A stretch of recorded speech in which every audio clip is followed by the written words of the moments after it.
Tushda minora ko'rishning ta'birlari. Ibn Sirinning aytishicha, tushda minora odamlarni dinga chorlovchi kishi bo'ladi. Tushda minora barpo qilganini ko'rsa, yaxshi ishlarni qilishiga va islom jamoatini yig'ishiga dalildir.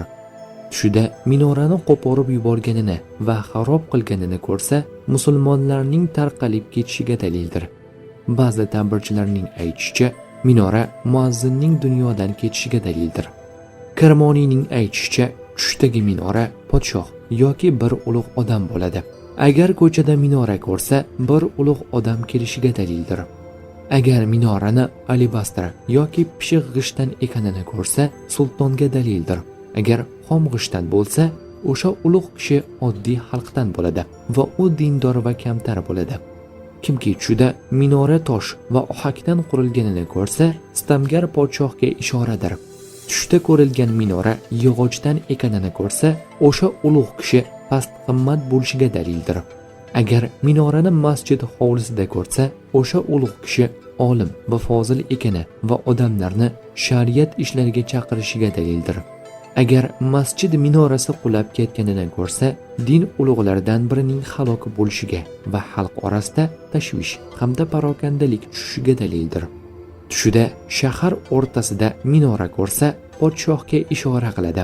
Agarda minoraning boshi mis yoki bronzadan ekanini ko'rsa, podshoh zolim va sitamgar bo'lishiga ishora.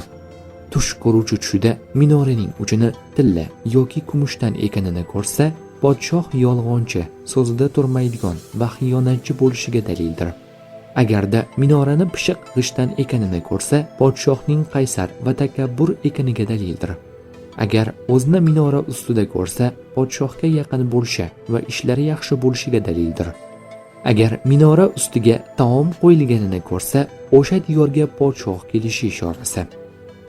Mag'ribiyning aytishicha, tushida minorada ekanini va azon aytayotganini ko'rsa, podshoh xalqqa yaxshi va'da berishiga dalildir.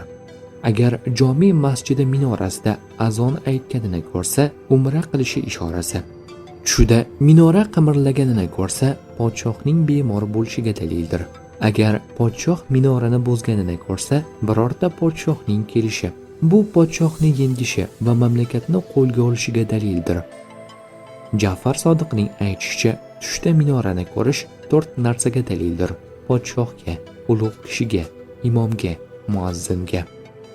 Tush ta'birlari bashorat emas, barcha narsani bilguvchi zot yagona Allohdir.